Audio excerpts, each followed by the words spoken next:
Good evening. Hello. Greetings from sunny, cold Hamburg into the world. Yeah. Hi. How are you doing? I hope you're holding up well. This is quarantine stream number 6. And upon request, we are looking at this dub techno track I made today and deconstruct that, reverse engineer our way through that. And I guess it makes sense to quickly check if the levels are better today. And hello to everyone on the chat. I see Felix is there already. JCO is back. Hey, good evening.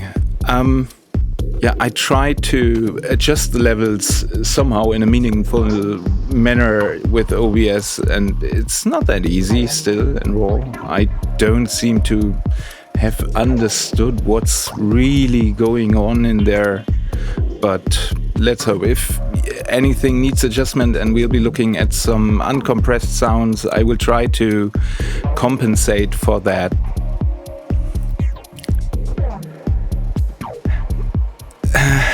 Hey, Ichtis, bitch says hello. Well, hello. Yeah, it's a little bit strange to hear the music and try to look for details and keep the stream in check. I hope I get used to that sometime soon. So, hey Niva, nice to see you as well. Yeah, also greetings to everyone supporting me at Patreon, which right now is everyone in the chat, I guess. Thanks for tuning in, and also thank you for your support. It's quite amazing. Hello, MKXX1? MKX? YouTube tells me I have some frame drops. I hope it's not that annoying. Hi Mark, nice to see you as well. Yeah, I will, if you watch this right now or later on, I will go into lengths to add all the details and timestamps to the stream again to make this easier to reference later and find certain points. So just so you know. Hey Stefan, hey Sauki, or Luke. Hello Adrian, welcome. Yeah.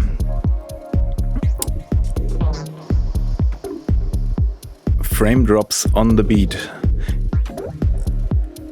Yeah, I hope it's not getting too nasty. My ISP had a few issues during the last days, I guess due to everybody hanging online all the time.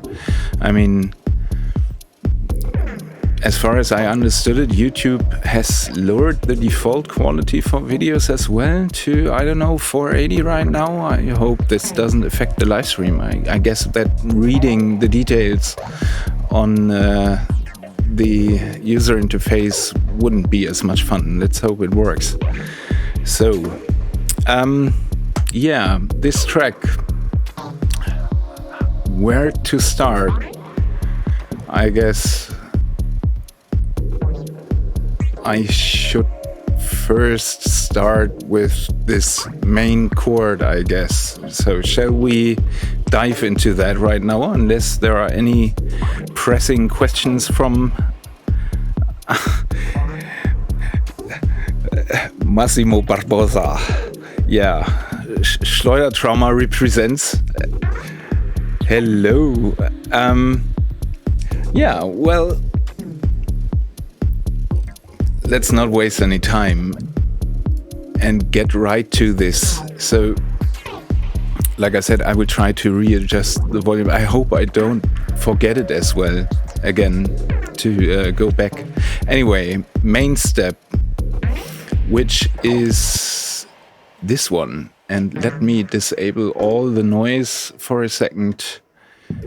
So this was kind of the starting point for the track. I was just playing around with this lovely old school Korg M1 thing. And let me quickly check. Yeah, should be good. So what we have here, and if I disable all the processing,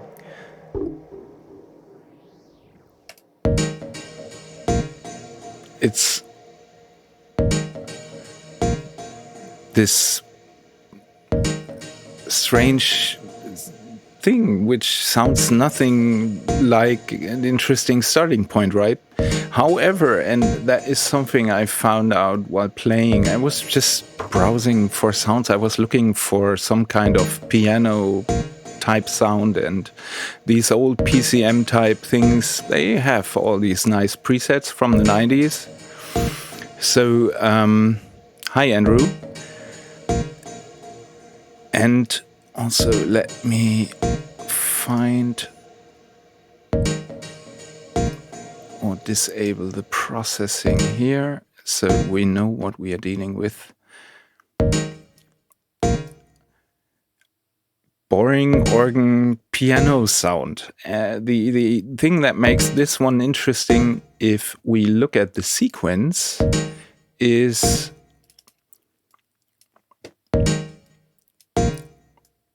it's kind of dull and boring, but this is a multi-layered thing, and let me please do this.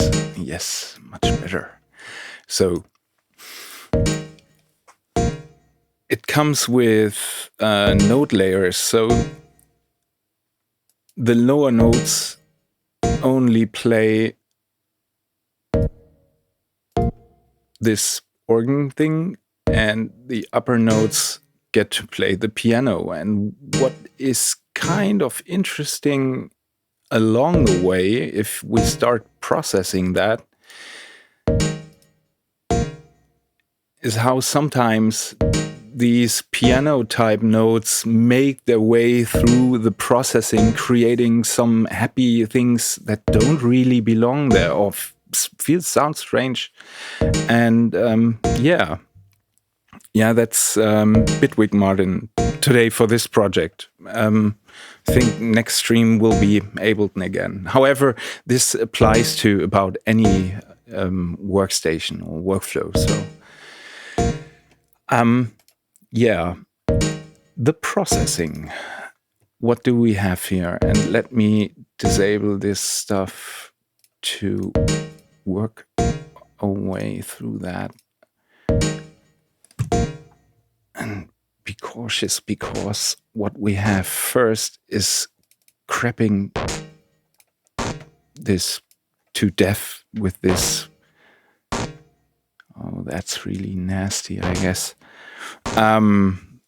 This nasty nonlinear Allpass, which does strange things.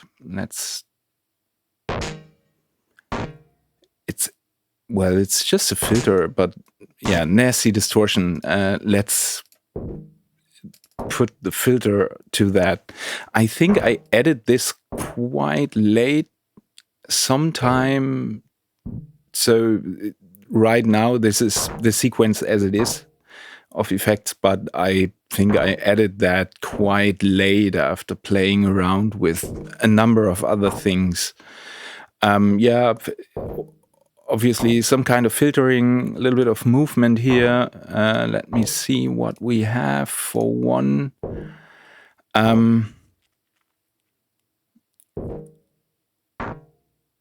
Yeah, a envelope, nothing too fancy, but I wanted to have or preserve a little bit of the sequence in the filtering. Otherwise, it would just sound too, let's check, boring and static. it just adds to the dynamic of the sound, and that's really something I found useful here, alongside with a little bit of randomization to the cutoff frequency to keep it moving. So for one, we have this kind of rhythmic thing that's playing along with the notes, and then random offset to this one. Next one isn't too fancy either. It's noise that's probably is not even audible right now. Makes sense to check that out again when everything is enabled. So what gives this thing its entire character and movement then, hey George, and hey Sean, by the way, is Phase Mistress again. And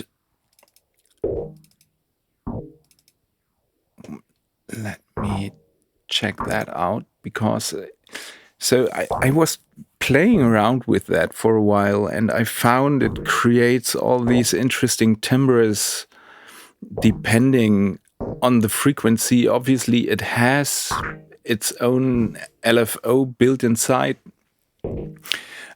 but it was not that alive, so I added another layer of randomness to that, and it just keeps moving the LFO speed around. And sometimes, let's listen to that and its variation for a second.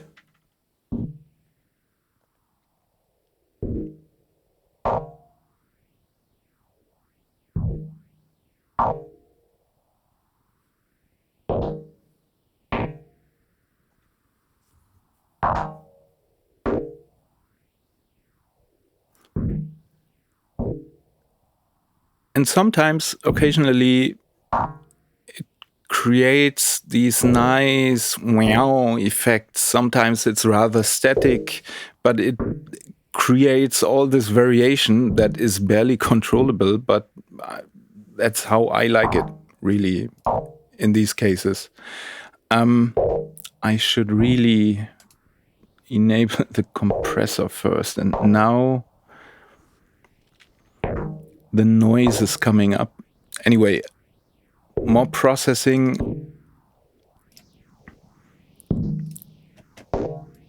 It's Joachim's EQ saturation thingy again, really stressing a little bit of noise and the high frequencies. And this is shit and shouldn't happen. That would be something to fix to avoid the clipping. Anyway, another EQ on top to get rid of the very low end, and just to be sure, also high end. A little bit of a broad stroke to the high registers again. You will see and understand why. On top of that, I wanted more stereo, and I really like the double tracking tape thing on that. Could have also used, for example, this free chow tape for that, but it's just handy for me, so I opt for that. Probably Valhalla delay would do the job as well. You can probably do that with netting as well, but well, it's just something I used in this case. So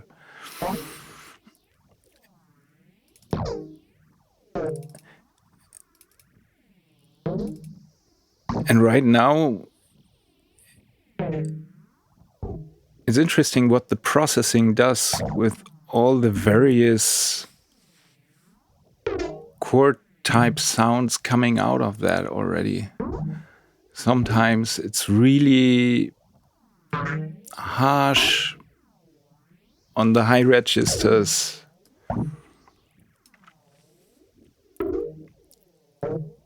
So really moving through the full spectrum, furtherly processed. Then this is first layer of space. Nothing too fancy either, but yeah, just a little bit of delay, diffuse delay. I don't even know why I threw it in there. Ah, yes, because it's all the chord sounds are grouped into this channel. As well, to add some more color and this strange attack sound sometimes. Let's see if it's audible when we... So this is without.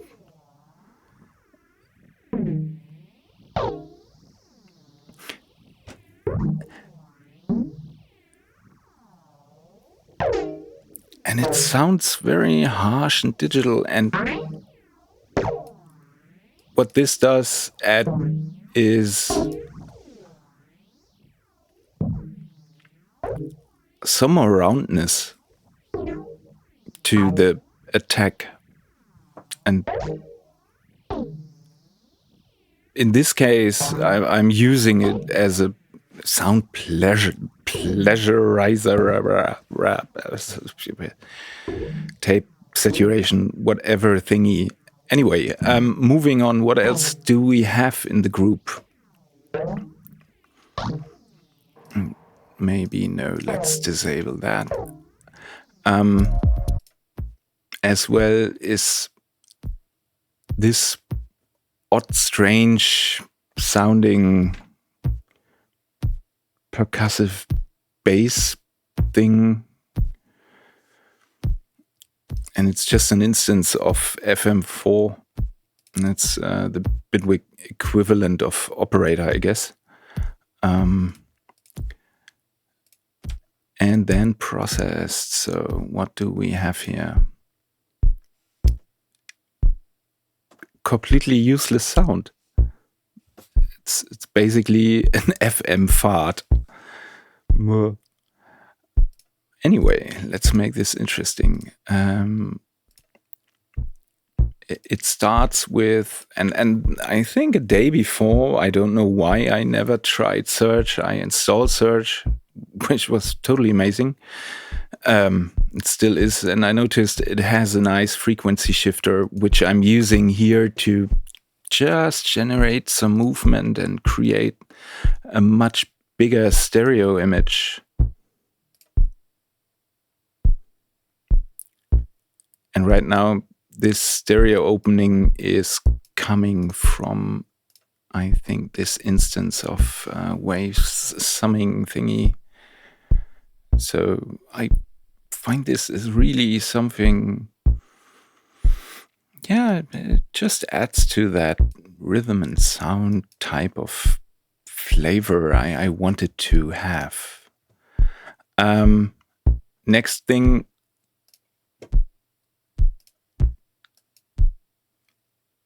completely radical EQ curve. It's, I think, version 2 of Voxengo's CurveEQ, and it has these odd characteristics based on, I think, impulse response files that in this case add even more kind of tape brokenness to it. And I really blasted the high end on that to have some kind of transient that's trackable for the ear. Otherwise,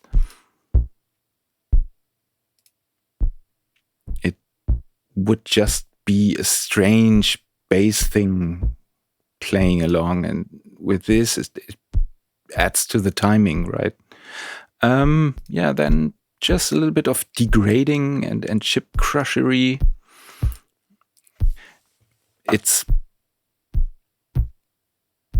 I still can't decide if I like what it's doing here. I guess I do, because it's very laid back and yeah, it cuts through. So then even more smacking it into tape, it's same. You can see how all over the place the sound has become at this stage because of the frequency shifter moving all across the area. Sometimes it has way too much bass, sometimes it doesn't. Inconclusive if that's good or not. I like it in this case. Gotta do things wrong as well. Why not? So I think this EQ, yeah, it just removes a little bit of the really low end because it's very unpredictable what you really get out of this. So taming that is a good idea. The same safety measurement on the high end as well. And then really crushing the heck out of that. Where are we? Levels seem to be okay. Hey, Stereo Jack. By the way, hey, Pendrick. Good to see you back. Hey, Arabic. Yeah, more demo scene action here. Hey. So it's really, really punchy. And it feeds into this instance of magnetic as well. And my idea was to have this so loud and interact with this reverb delay thing a little bit and just create this kind of mess. So what else? I'm sorry, that was way too loud.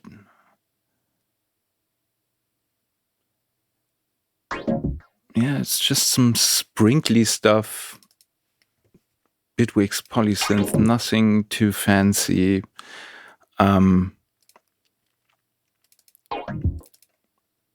Going through a filter that's just moving about all over the place. Then a bit of clipping with this brother.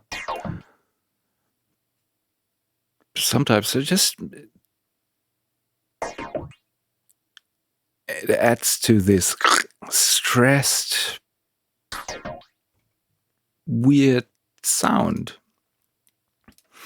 Yeah, then probably just tamed, and yeah, it's to keep the low end clean because there's a lot going on already. When we're looking at the bass and the kick, we don't need any type of low end information here. And also another instance of Phase Mistress just moving about, because movement is always good.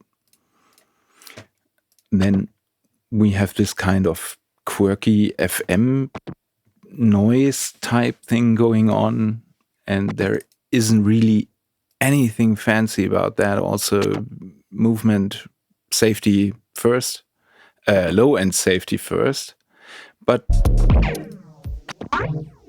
it adds up to this strange layer of messy, dense things moving all over the place. I really need to get... This is not good practice, Herr Pries. That's not good. Few notes about the sequencing. So, the main chord thing, sequence length, 2 bars, 2 bars. Good evening, Isa. Yeah, Stereo Jack, I'm trying to be cautious about the volume this time. 11 in the studio, right? Yeah.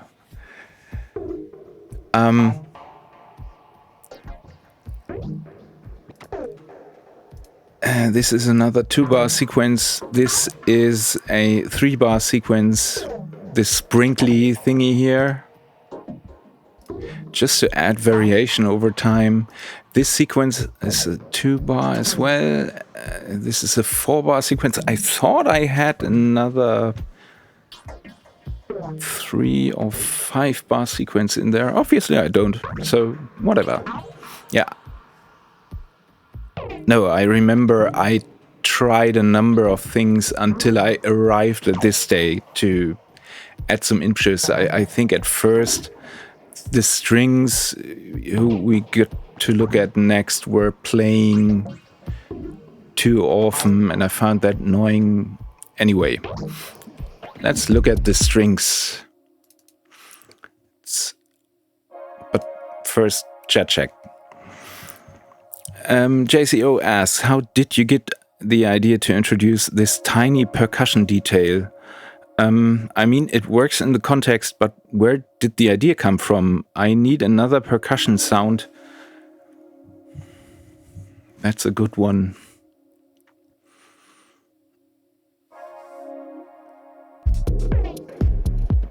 Let's try to reconstruct that.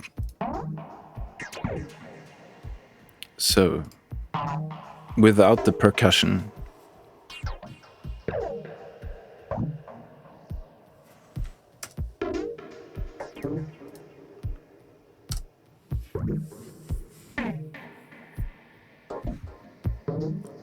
I don't really know. I think I played around with Search beforehand and tried some sounds and how it responded because it was new to me, and I made some kind of sound and it was just open still in this project, and I guess I started with that and then removed a lot of that and eventually changed it to become this noisy kind of thing.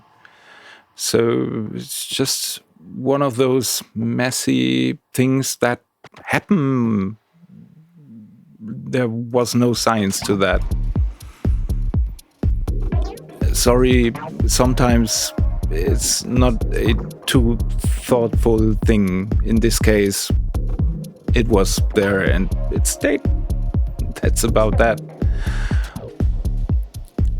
So, the occasional strings, and those I wanted to have. I wanted to have some nice string playing along every now and then, and yeah, it's Korg M1 PCM strings, the huge variety of those, they never fail. And I didn't want to have, I knew I could have done that with Polysynth or about any other synth as well, but this is kind of the lazy solution in this case, and they are as well kind of, yeah, that's that.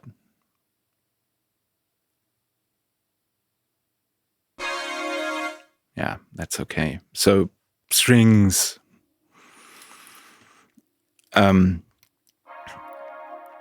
filtered to keep them on the move as well. And I just like random stuff, random LFOs everywhere playing along. In this case, we have a very, very slow one modulating the filter frequency and a faster one.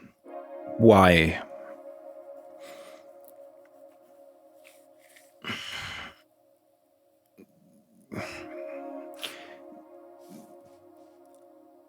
I wanted to really have some kind of center, moving the center around over time, over a long period of time. But somehow that didn't work out, and so I just added another layer of random to that. And now we have a slow shift over time, and then adding to that even more variation. In this case, it worked.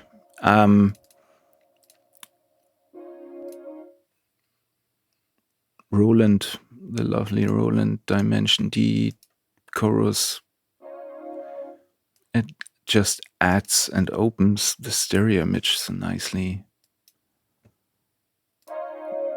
without, and it adds this nice blur.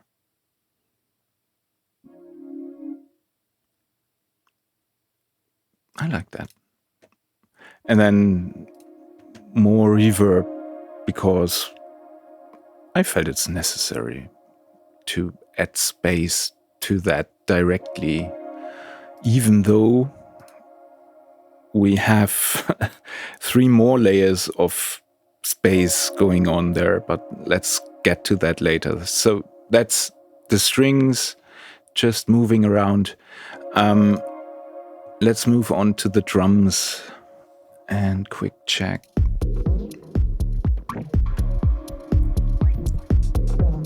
And by the way, about the strings, I think sometimes they are a little bit too resonant in some areas. Maybe I would EQ out the most annoying resonant frequencies, maybe. Undecisive. So the drums.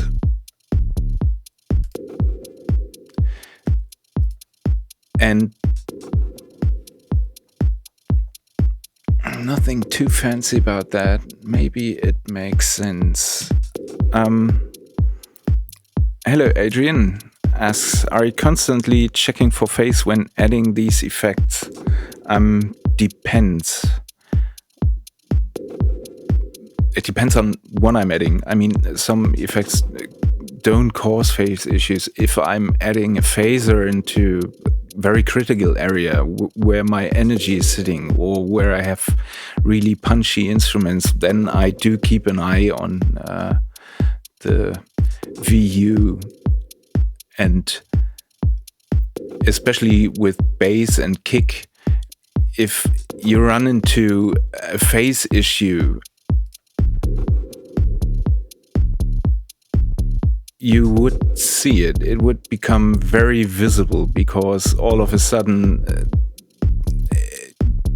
it wouldn't move like that anymore. Or as well, where is it?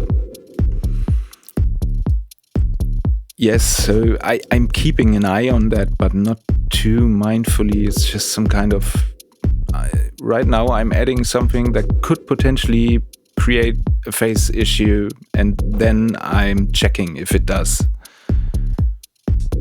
But also, I guess in 5 of 10 cases I forget to do that, and it becomes visible or audible at a later point.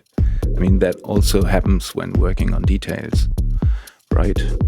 So the drums, and again, nothing fancy here, just a boring 909 kick that if you disable all processing, let's look at that.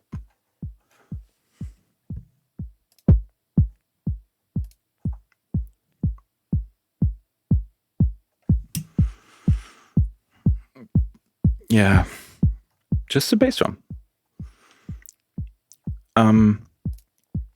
which has been EQ'd again. And let me readjust that real quick. So, and like I said during the last stream, kind of right now I'm using that to do the broad strokes in terms of EQing most of the time. Not that much of resonance in this case. Let's quickly check what it's doing. So, oh, sorry, shit.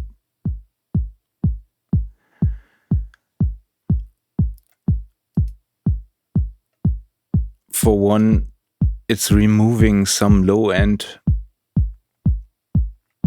which probably is only audible if you're listening with headphones. Just removes a little bit of the drag towards the bottom, I'd say. Then counterproductive, but I then boosted everything below 71 Hertz again. This one just removes the odd body, which I found a little bit annoying. So the boominess from the punch You can see it here. That's where usually bass drums, it's this area. So from the transition from transient to body, and in this area I often find the most annoying resonances piling up, and I tend to remove. And then restoring a little bit of knock to the attack again to make it easier to find in the mix. Then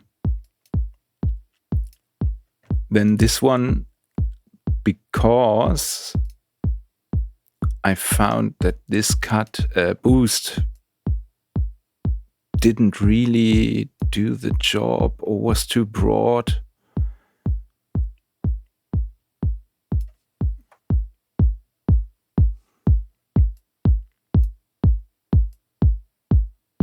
Yeah, it would have worked as well, I guess, but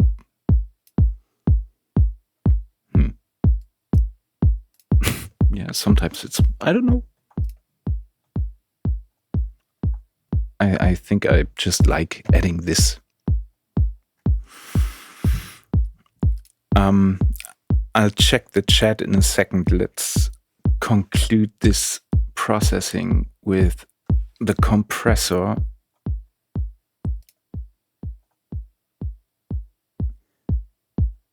So without compression, feels a little, it lacks punch right now.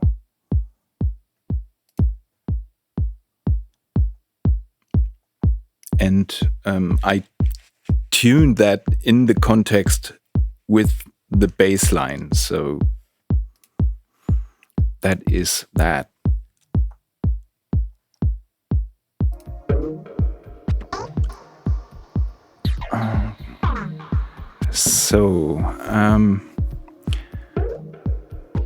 So JCO asks, do you always design your kick drums from scratch based on 909 or something similar?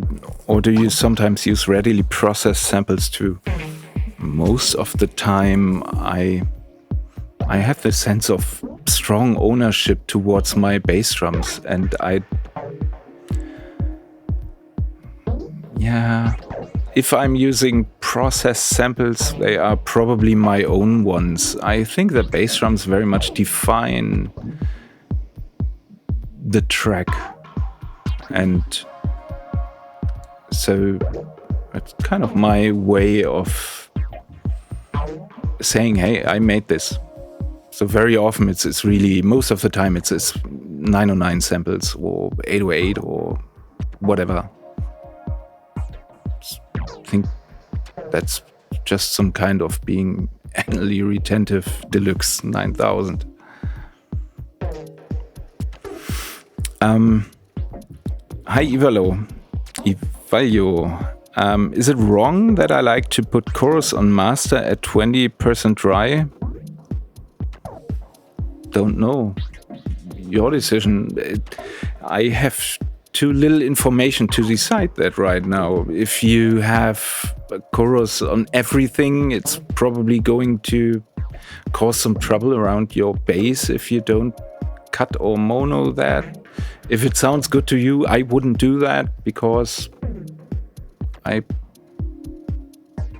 feel it's some kind of it's a way of giving up control about sounds. I would rather try to look what I want to have chorusy and then apply it there. So I wouldn't apply modulation effects to the master in general. It's a little bit like putting a flanger to your track in your DJ set, right? Can easily become very annoying. Then again, if that adds something to your sound, that would you define as this is my, why not? Fuck the rules. I mean, if you have found an interesting use for that, just do it, right?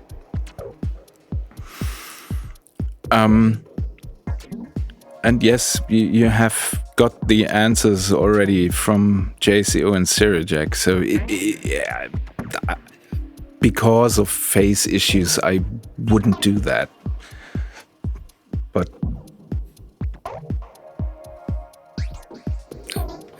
when used mindfully, I don't know. It's nothing that crosses my mind.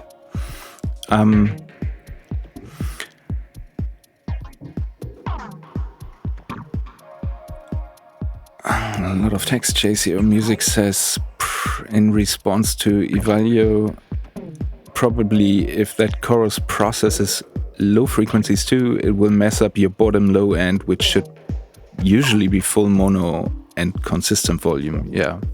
So StereoJack says chorus or master fucks up the phase all over the bands. Don't do that. You cut the balls from the whole production. Yeah, that is very likely going to happen if not applied for very specific reasons.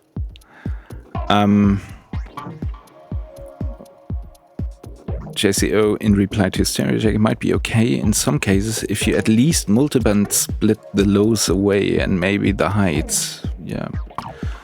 So hope that is an answer. Drums. And let me enable the master processing again. So we have consistent gain. And we get to talk about that in a second. What else do we have here? This very tiny... I'm a snare thingy. Snare? Which in this case comes from Bitwig's snare synth.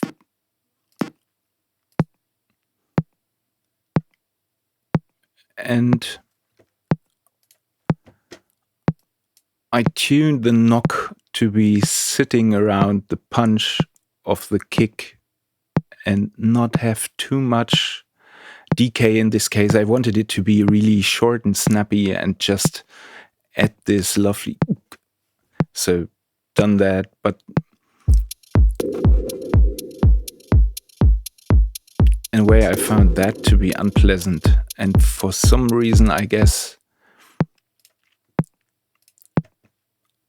Yeah, I think this doesn't make any sense at all, except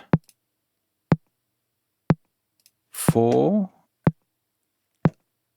the attack. Let's check with and without.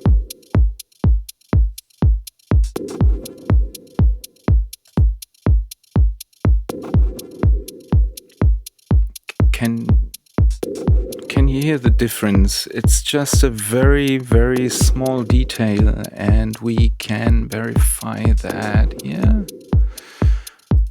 Like I just learned the last time, this goes full screen as well.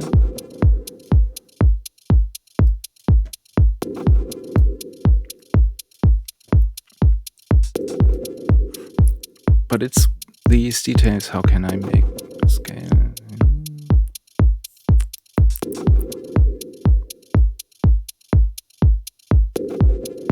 So let's get a better look at that.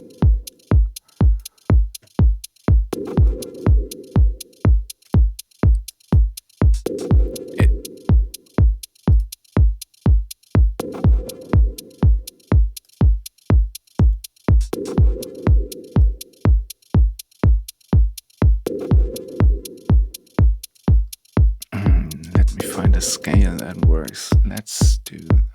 So it moves up there. Yeah, that's good. So I found that to be a little bit too nasty. And I think, yeah, I just removed not even a full millisecond from the initial peak to some better, and it's not that much of a difference, but it really triggered the 2-bus processing which I'm going, maybe it makes sense to look at that again when we look at the mass processing. So it's just a tiny measure to give the master compression a little bit more ease. And this already did that trick. And then I added a Bitcrusher, which reintroduced even more of that.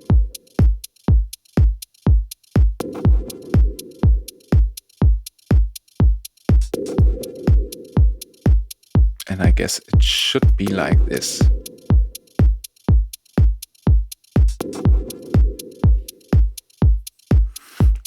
And as we can see right now, it doesn't make any difference anymore.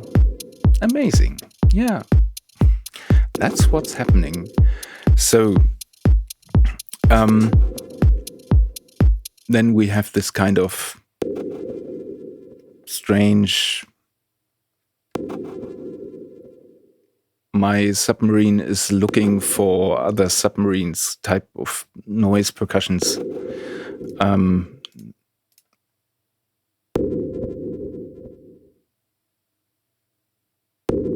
With some kind of weird, strange noise on top of that.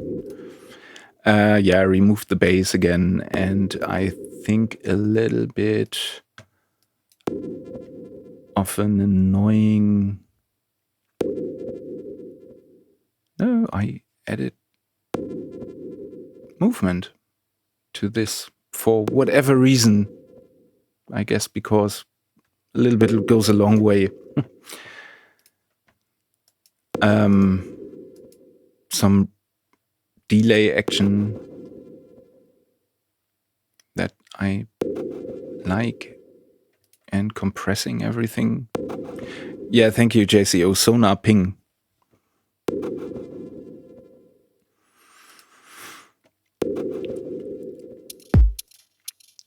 Hi-hat.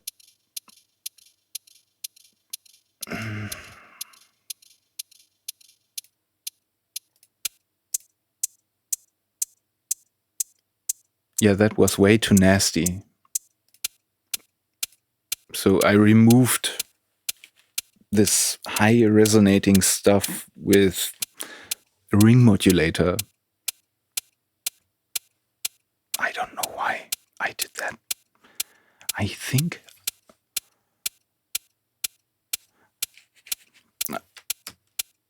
I wanted some kind of movement here as well, stuff like that.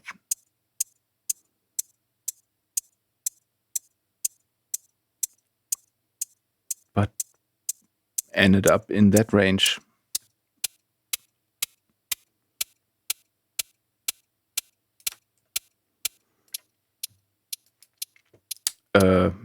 And then I found that this is still cutting through way too much, because I wanted the hi-hat to be really playing in the background, and that did the trick. And then it's just a little bit of groovy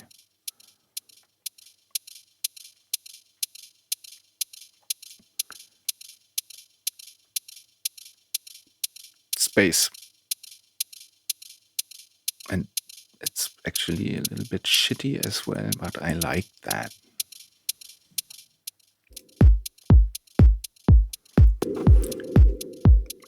So that's that, and quit check. JCO asked, that digital sounding thingy is in the waveform source? Hey Uwe, nice to see you back again. Do you mean the percussive thing or the hi-hat, JCO?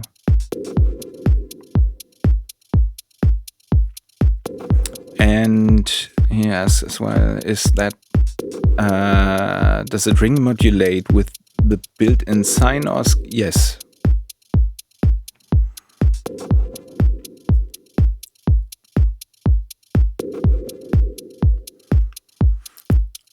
So, where were we?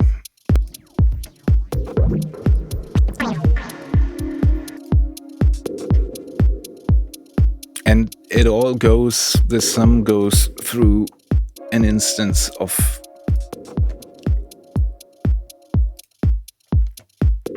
the nonlinear summer to add a little bit of saturation and smack it together. So, okay. JCO was asking for this one. So if the digital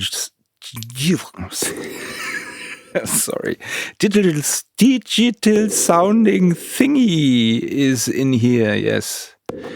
It's how did I do that? I don't know. I made a sampling session and somehow arrived at that, and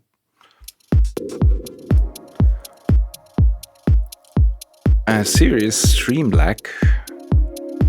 Can anyone verify that?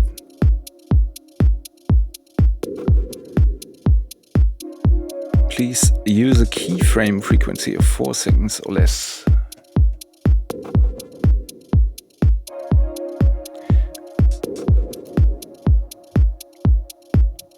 I need to quickly check the stream settings. Is the stream hicking up for you? Is it so severe I need to do something right now, or can we continue? YouTube tells me something which I have no clue about. Please use a keyframe frequency of 4 seconds or less.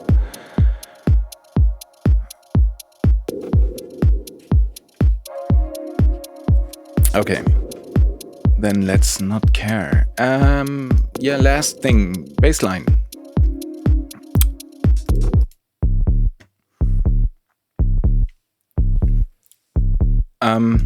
This is another time I've been using this one. We talked about that during the last stream. Why is it totally blasted to hell right now? Yes, sorry. So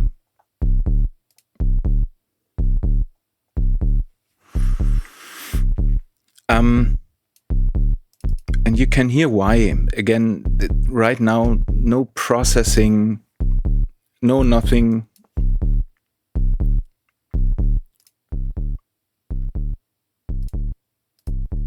This is the raw sound, and sorry for the occasional clipping. You get noise. Lots of shiny noise and a very punchy thing to start with, because the envelopes are quantized to 12 bits. And that is just crunchy, and I like that.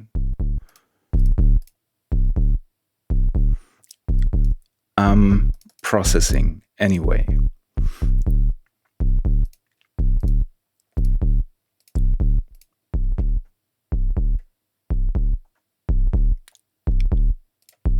And that's a free one I picked up lately. It's by E-Phonic, the guy who made really fantastic plugins during the 2000s, I guess. Anyway, he came up with this saturation dynamics thing lately and made it available for free, and I think it's pretty dope. Because, I mean, it creates a lot of punch in your face. EQing, too much high-end. In this case, I wanted the baseline to be really slammed and pressed, and not to be that present in the entire track. So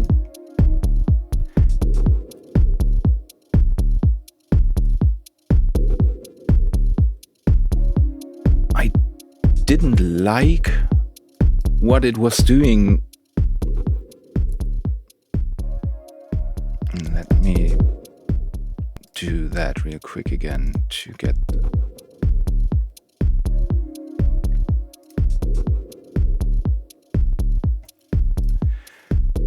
So right now we have something that is really pressed but lacks bass in a certain area, or has too much, and therefore I like using the Pultec EQ just to shift the energy downwards. I felt that this without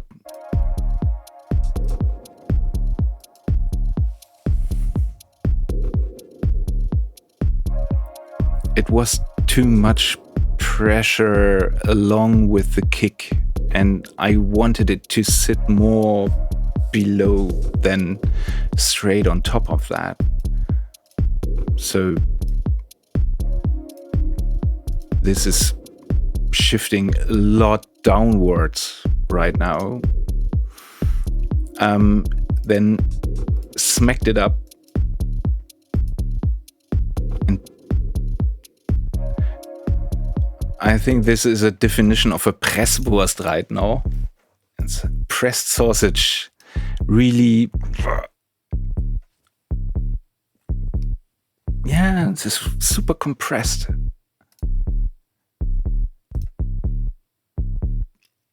And I like it. For one, this is eating away a little bit of the bass, of the really low end, and rebalancing the thing again in a nice way.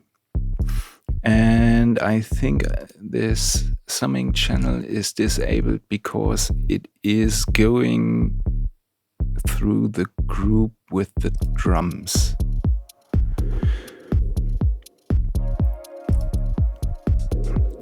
It's way too much.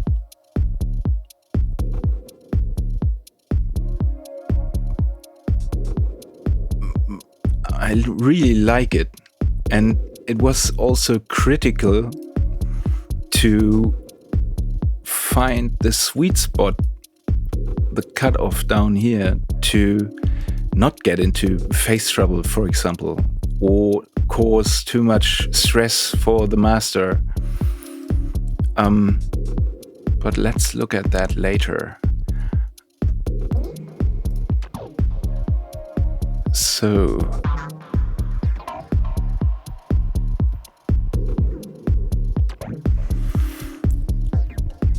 Stereo Jack says sound is big, so the volume of the voice. My voice?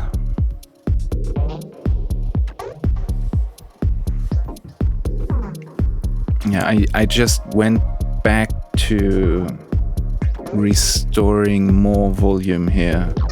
Let me...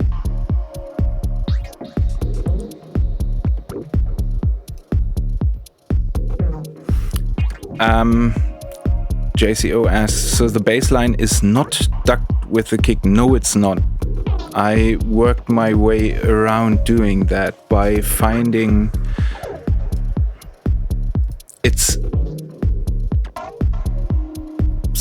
It's a number of things why this works. And maybe that is a good question. No, let's do it the other way around.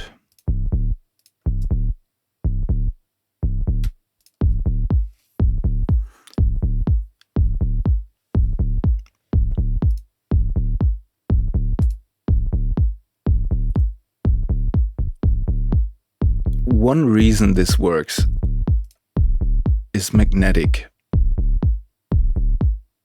It does behave a little bit strange with the phase. It rolls the high frequencies down earlier, so you get this tiny bit of offset as well as color and the bass removal. It also works because we have shifted a lot of energy downwards from the punch area. And it also works because this kick doesn't go too low into the area where the bass is really using its body to mess up things. So I played around with that a lot, and also checking out what I can do, how I can create a situation where the punch of the kick and the punch of the bass don't interfere too much. And I'm doing that by keeping track here. Let's see if we end up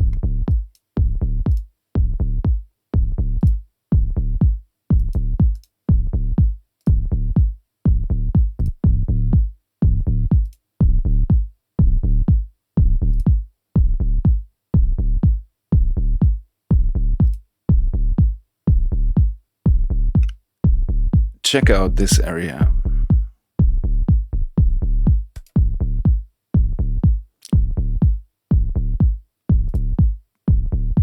It's this weird phase shifting that moves it down, and then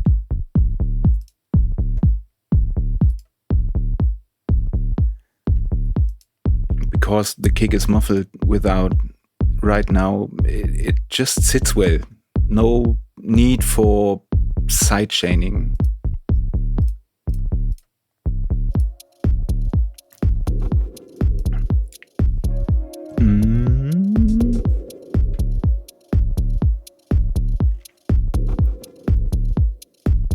And just to be clear, this is a lot of trial and error to me as well. I have an idea what's going on and why it's not working, and then it's about trying different things and throwing away different things and maybe eventually arriving at a solution. So please don't take away from this that I'm sitting here, oh, this is now happening, and I know how to mitigate that and apply some proper science. It's trial and error for me too. So not science. But something I find really important to internalize about bass drums is this. And a lot of people talk about layering them, so you have the attack portion and the body portion. To me, a kick consists not of two, but of three areas. I have the attack, the very short, clicky thing. Then, very important, the punchy area. Or the way I'm looking at kicks is more like over time, not in frequencies, no frequencies over time. So attack, then punch, and then body. They do not play at the same time. And if you attend it with that state of mind, you find issues in the kick much easier. To me, it's always somewhere around 120 to 200 where I find the punch that needs a little bit more or less, and that just removes a lot of problems. A broad stroke to this area between 1 and 200, if you will. And in this case, yeah, it's rather broad, but to me it made shaping the bass drums much easier.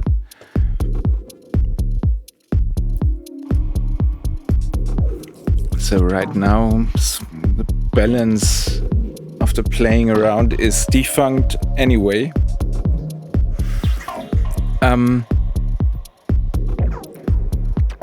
So thank you, JCO. Kick and bass really add to each other here. Well done. George says very good separation between bass and kick as seen in sonogram.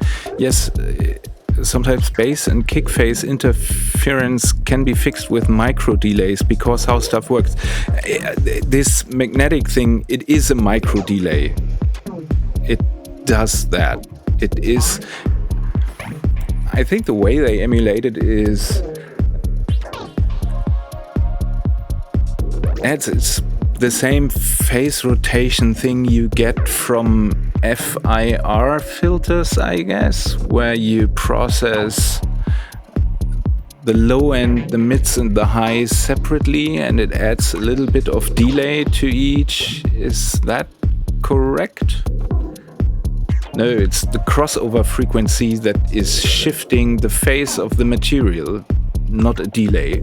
So phase shifting, and in fact phase shifting is a delay. It's not, yeah, let's forget about that. Same, but different. So the result is a delay caused by phase shifting. Yes, and this is rolling the top end downwards. So first the very low stuff and then the stuff above. So you have this like curve, this rolled off feeling you get with this particular thing. Where is it?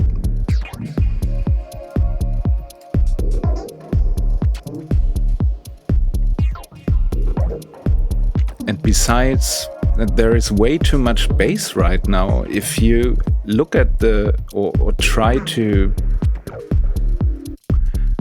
concentrate on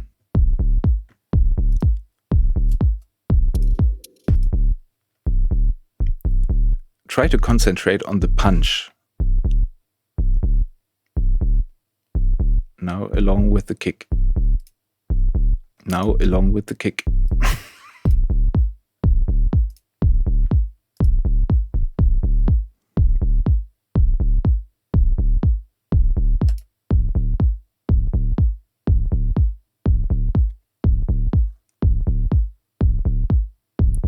The mids and the tops have been shifted in time just a little bit, and that's this phase rotation thingy going on, which in some cases sucks. In this case, it works.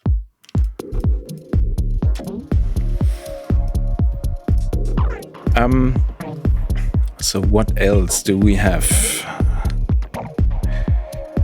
Hey Travis, no, this tree. Oh yes, of course. Travis says stream started an hour earlier than normal. Yes, it did, because in Germany we have the glorious Zeitumstellung, where the time is being moved around. So sorry for that. Not my fault. It's actually started at 8 in time, according to our time. Seems like we didn't inform the rest of the world that. Why does it even exist? I don't know. Anyway,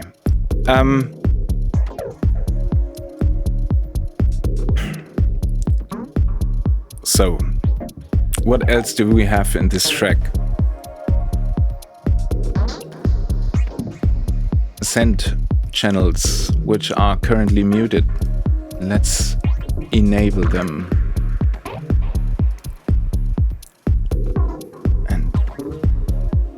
So this channel is really low.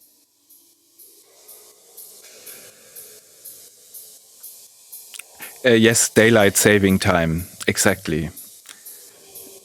So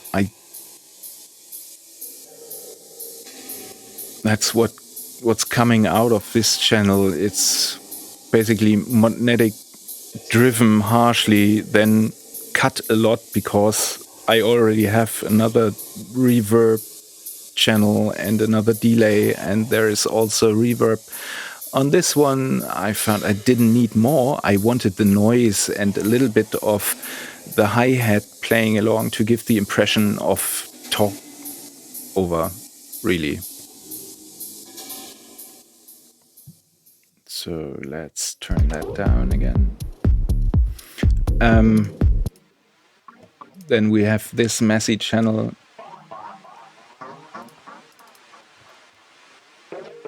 Delay, freebie, and that's why I like Bitwig as well. I can still use my old favorite plugins, and in this case it's a very digital sounding analog, try-hard analog emulation, and I still like using that because it creates some odd things when it's going into the feedback. And right now And that's one of the things that has to be attended with a lot of caution.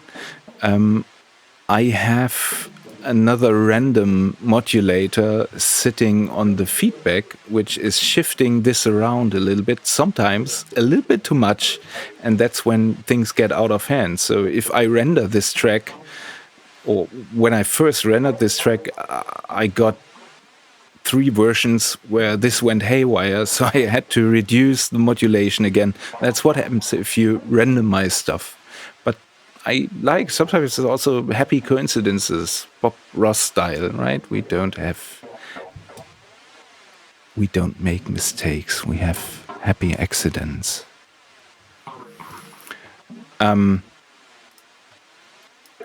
Flanger, because I like it.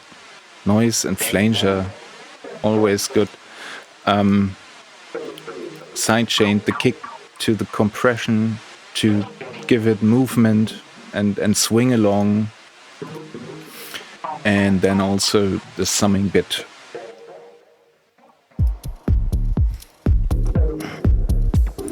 Sergek says, ever try to compress the effects buses? Yeah, exactly, done that. Mostly great experience, also sidechain to bass or even hi-hats or some playground. Yes, it can be really interesting to counter interact with the kick, but you need probably a very, very strong hi-hat for that. No, in this case, it's the kick that's triggering all the compressors on my synths. So last reverb, let's be cautious with that as well. Instance of lovely Raum.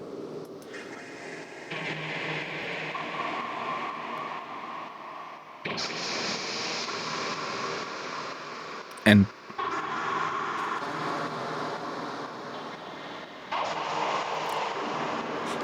very often I don't like when reverbs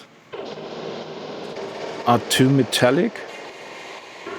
In this case, I found it to be working. I mean, the track is called Eisenhauer for a reason, and there is a submarine type of sound, and I somehow got into my head.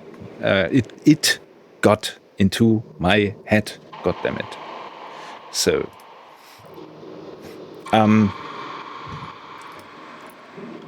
yeah, that is another frequency shifter EQing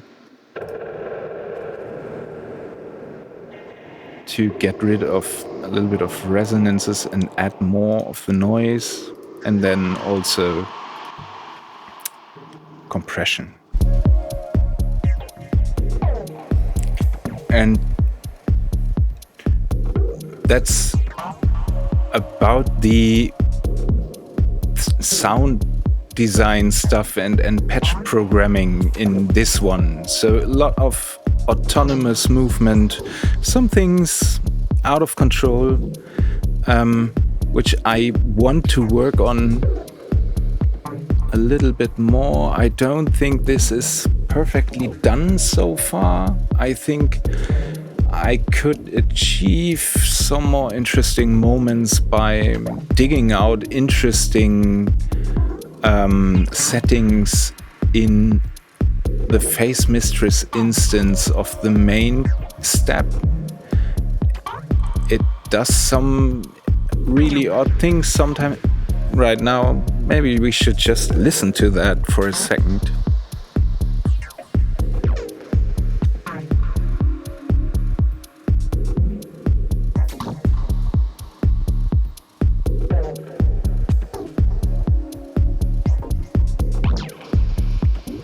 Something like that. Get more control over that while not giving up too much of the modulation. So, JCO asks, how much time did you spend on this track? Let's it's hard to say. I think the first session when I made most of the sounds was like 4 hours. And then another 2 hours fine-tuning details and sounds and cleaning it up. And then another evening making an arrangement or making dubs of the arrangement. I think that session went for 3 hours. I just modulated. I looked for parameters I want to automate, mostly the sends. Then recorded a few tries, edited a few things in the arrangement, and put it down. So I'd say 10 hours. But right now it's in this state where I wouldn't say it's finished because I'm undecisive and I don't know exactly what to do because it's a little bit tedious to go through the automation and look for exactly the right position of the phaser. I don't know how I want to do that, so I just don't attend it yet. So I'd say right now you're listening to roughly about 10 hours.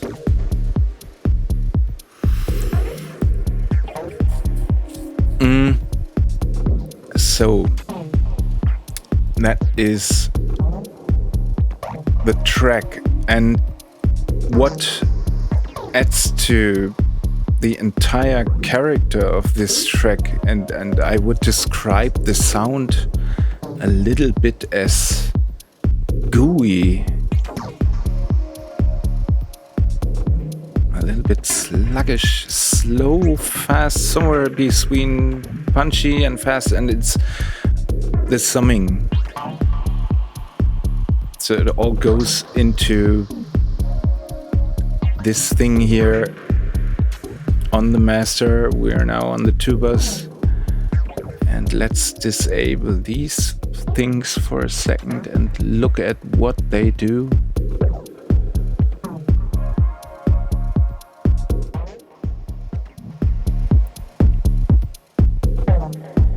So, sorry, get some clipping.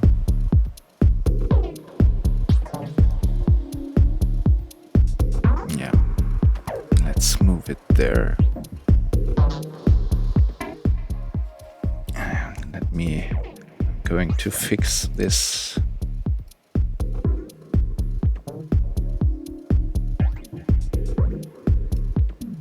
Should be okay.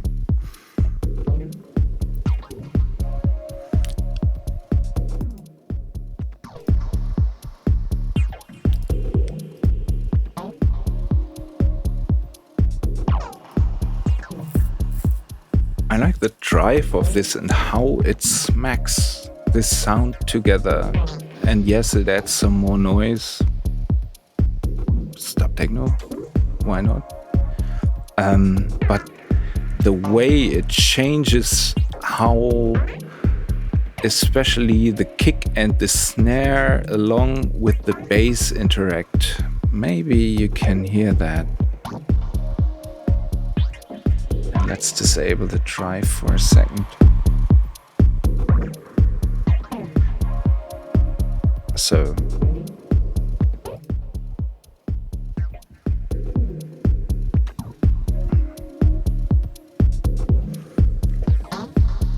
this right now is just digitally smacked together. This is the sound of math. It's accurate, it's not ballsy. It is what it is. And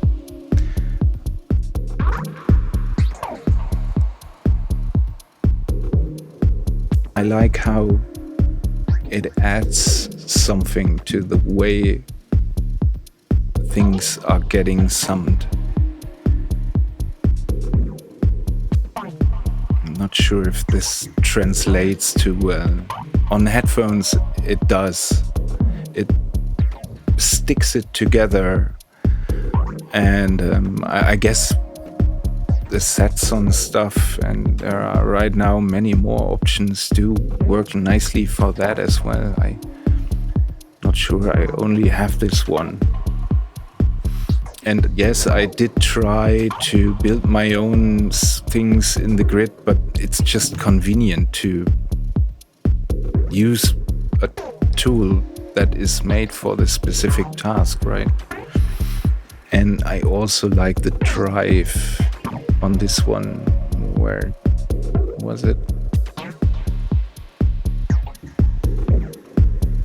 So, way too much. I think I was sitting somewhere there.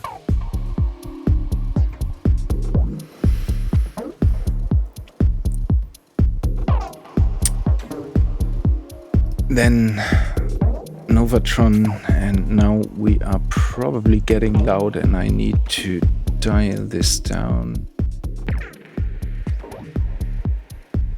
Punch.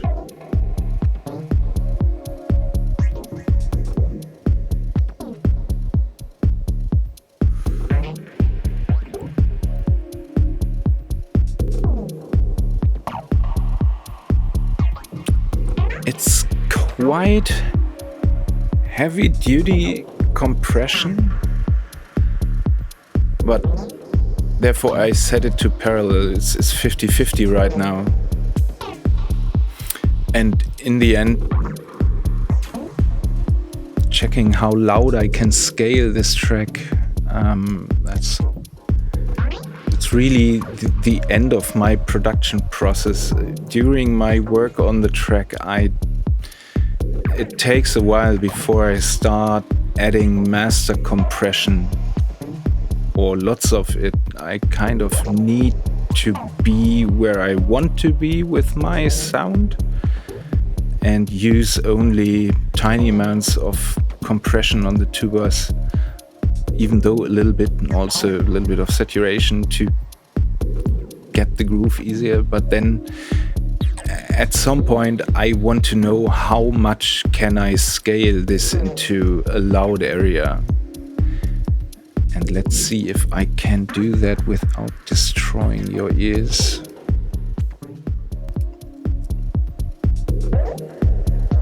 So, and usually I'm targeting for around -8 to -9 dB RMS. And when I'm using or getting to the limiting stage, I'm looking at the response of these meters. When I still get a lot of action while adding around 1 dB, 1.5, I know something in the track needs more attention. For example, let's try finding something and disable that.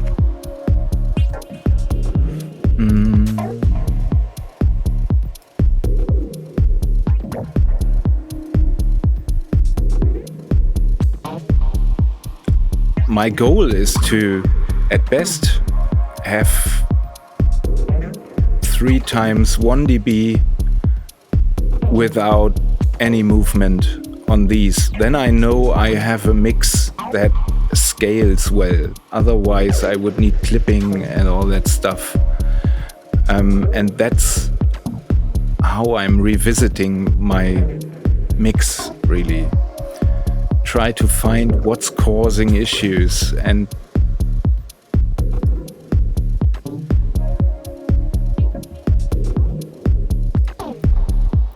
it's probably adding up.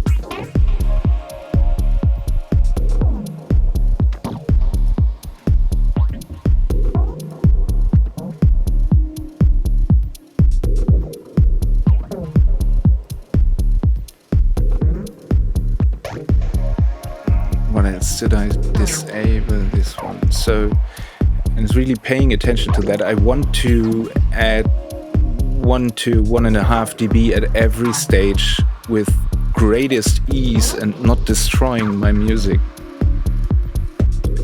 And in this case, it's achieved. I still have plenty of headroom. I can add another 2 dB, and yeah, that's how I'm trying to arrive at a loud ending, really. Yep. Questions? Niva asks, what do you mean by 3 times 1 dB? Okay. So, if you haven't got the lovely free limiter number 6 by Vladge, it's free and get it. And this one is based upon that. You have 1, 2, 3, 4, 5 stages, different kinds of limiting, compression and clipping. What I mean is, I want to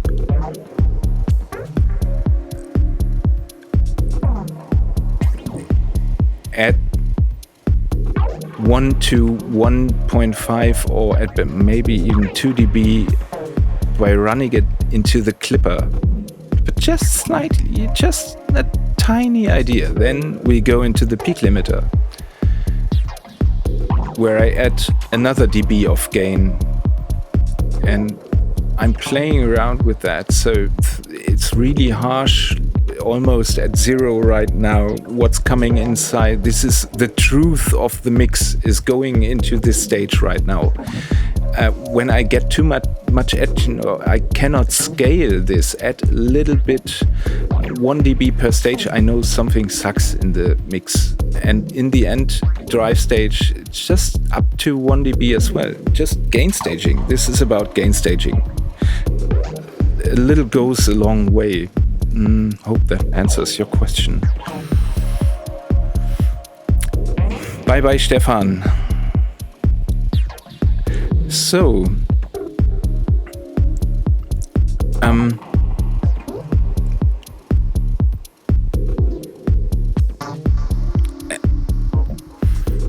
Adrian asks, have you used true peak mode in the TDL6GE and it squashed your transients?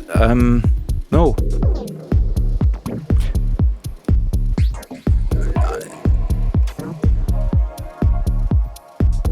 And this is not about the limiter 6. The way I produce my tracks, or the way I want to produce my tracks, is with dynamics and controlled dynamics, and really going in and trying to shape the sound in a way that scales well. So I don't get into the situation where I have to remove dynamic range again. That is what limiters do. You remove your time, the amount of time. If you sit down and make a great sounding mix and then smack it down into a limiter, you take your time and you put it into the bin. No, that's not what I want to do, and that is not how I want my music to sound. And I'm sure it doesn't sound perfect. I haven't even heard it on a big system yet. But my idea is making a mix that gets out the tubas in the end before I hit the final dynamics processing stage, where I know how it scales. If I would take this track and send it to a mastering engineer because someone signed it, I want to know what I'm putting on his plate, how much work. And I only arrive at that conclusion if I first see for myself how well it scales. And I guess a mastering engineer, if this was mastered for vinyl, you would have to remove another, I guess, 1.5 or 2 dB of the bass and scope the mid-range, boost that a little and stuff like that. But I know I want to be in the position where I have an idea what the person whose task it is to work with my track has to do, and how much of pain is that. And trust me, I have created so much shit in the past. thank you very much, Matthias Friedel, for remastering my Arctic tracks. They were made 20 years ago, and boy, do they have a lot of harshness, and I didn't care about any of that. And I ended up in a situation where I had music that I attended and tried to remaster like 10 times in 20 years, and I couldn't, because I don't possess the mastering skills. At best, I can control what I'm handing over to someone else, and that is what I'm trying to do. So no harsh limiting, please.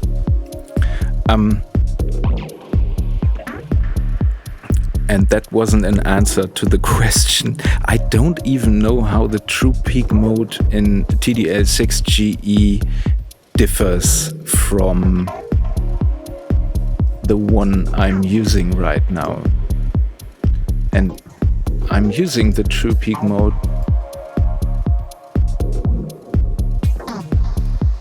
I don't know. To me, it's just, it has one task. It is boosting another dB and not more.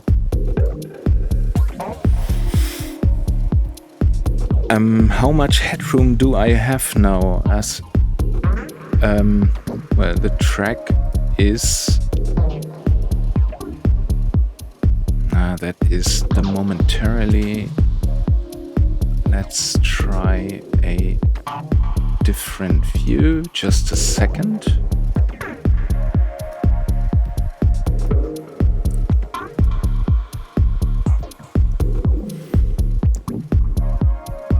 So I'm optimizing for this one.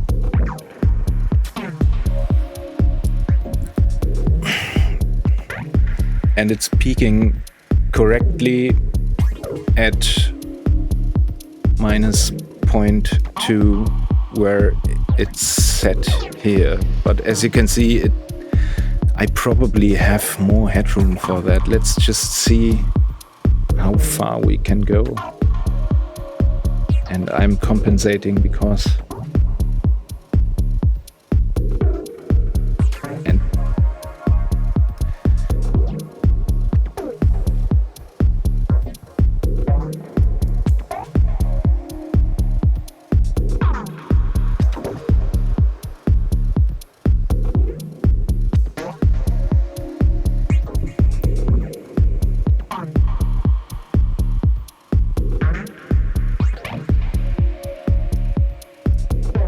I can feel a huge difference.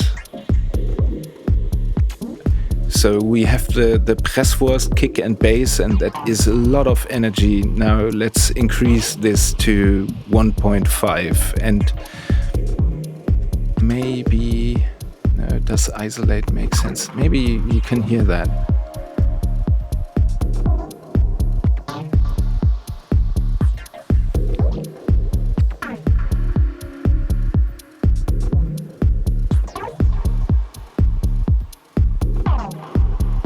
That's too much already. I feel that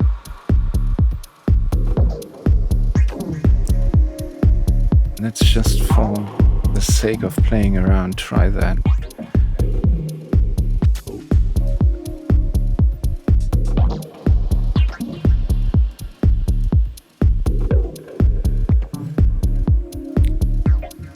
Actually, doesn't sound too bad, but I feel that my low end is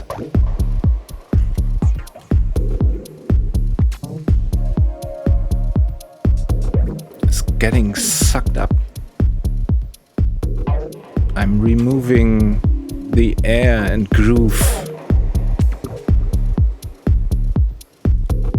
and also I can hear how a lot of details in the upper mid-range and lower high-end, and especially the high-end, how it's completely gets fucked up if I do that.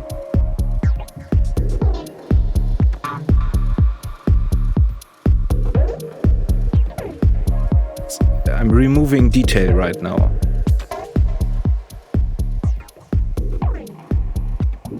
And that's not where I want this track to be.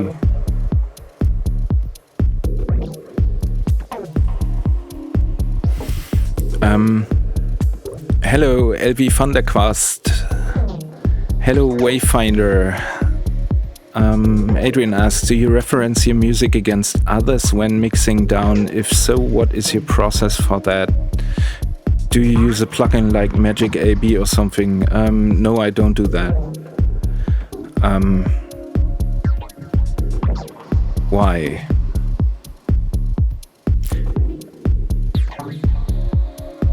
I want to arrive at my own sound in the end and make my own mistakes and really this is my music. I want this to be my music, and I think that if I would use a plugin like that, just listening to another track all the time while trying to mix and finish or master this one, and it's not mastered, I don't do mastering. This is really just checking what would be possible. I think it would distort my perception of my track, because I cannot focus on two things at once, and that is essentially what I would have to do when I was listening to a track from someone else while trying to mix my own stuff. I'm constantly switching focus, and I don't think that would benefit my mixing process. Yeah. Which, and I don't mean to say it's a bad thing. I'm sure that it works for people. A lot of people do that, and whatever works. For me, I don't have the urge to do that.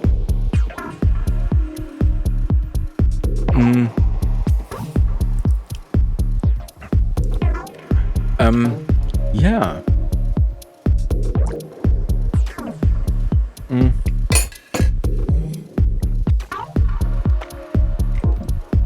Is there anything I have potentially forgotten?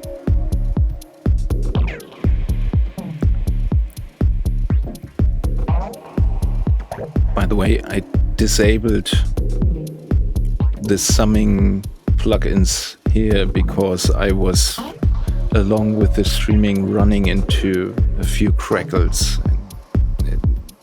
I will totally enable that for bouncing and further work, of course.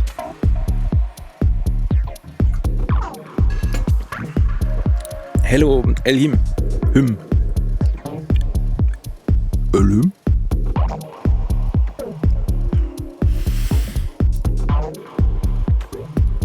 Anything else? And just the arrangement isn't fancy. It's basically a repetition of these patterns.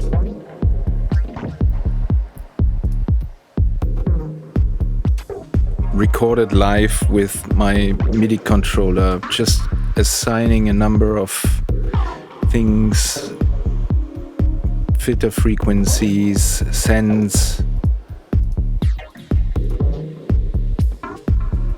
Where did I do that?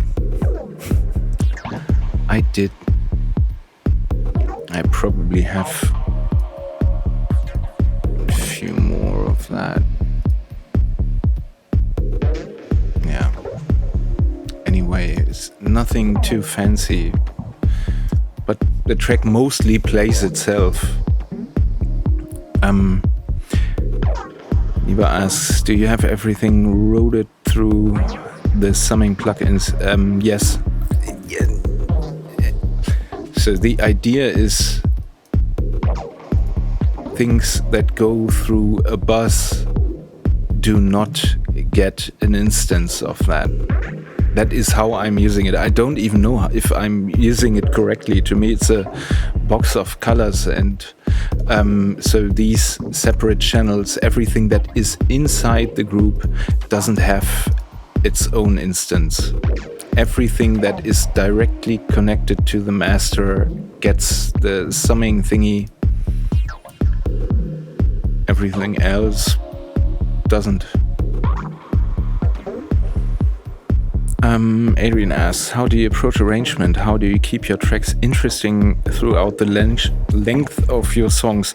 Well, I make the sounds so they are interesting themselves and keep moving with LFO's modulation and that, and then I just switch things on and off and have few parameters to the MIDI controller and jam. I hit record and play along, and if it's interesting for 10 minutes, cool, I keep it and maybe make a few more edits.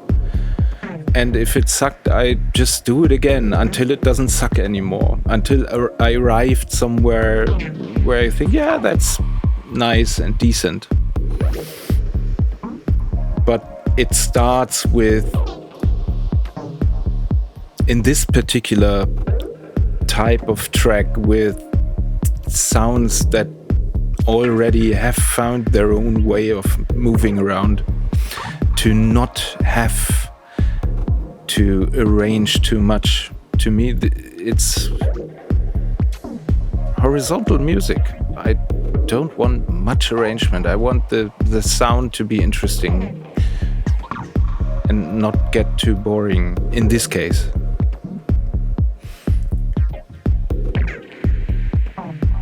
Yes, Niva reminds me that the summing plugin isn't on the strings, but it's not on the strings. Yeah, I forgot that.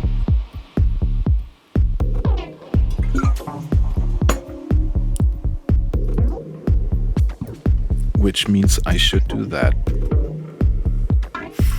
Hello, Craig. Welcome. Good evening.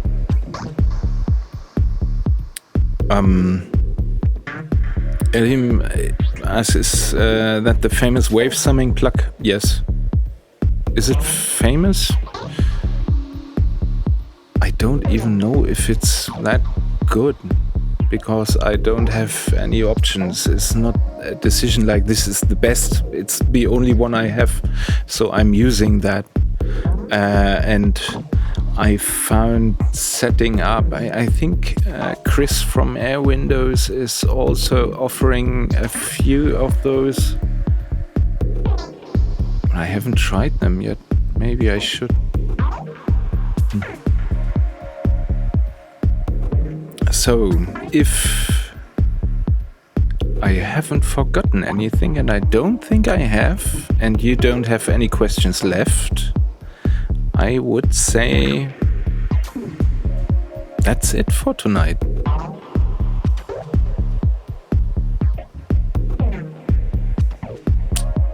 So, like I said, I will add very, very detailed timestamps to this session tomorrow.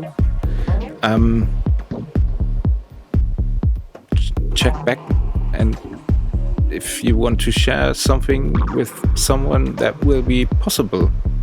If you say, like, hey, look at how he did that, it should be easy to find it.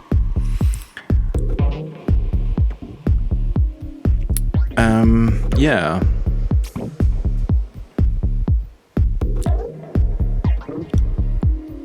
I believe it's to be one of the very few. There are not too many summing VSTs around, says Elim. It's getting more. It's getting more and more.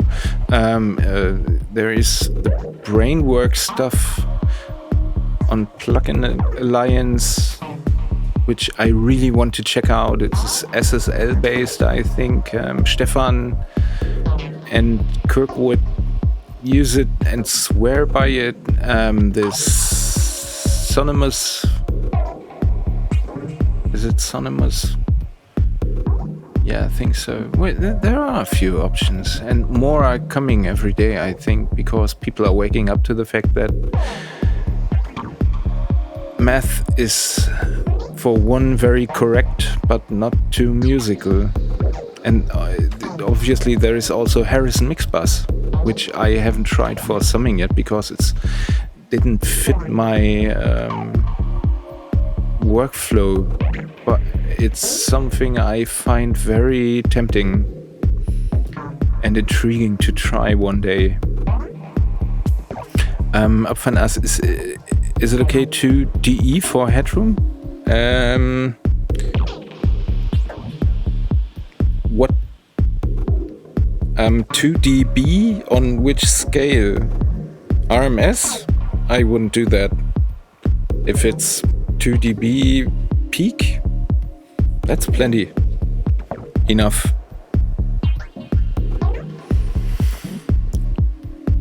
So, yeah. Then let me conclude the stream. Stay safe and stay sane, and watch out for your friends and family. Things will take another while, I guess, and it might get really stressful. So really watch out for yourself and wash your hands and be kind to each other. And I will stream another time this week. As you have seen, I failed with the 3-day schedule lately. I'm 2 days late because I wasn't doing too well for 2 days now, and caught a cold, so that happens. I'll notify you on the usual ways. Please subscribe if you haven't. I heard that's something I should say. I promise to never bore you with a fancy intro instead. So maybe that can be our deal. And check out my Patreon and the other channels and stay in touch or join the Discord. We have a really great time in the Discord. And with that said, good night and see you around soon. Bye bye. That is the Tagesschau-Sprecher break before turning the stream off. Fancy face.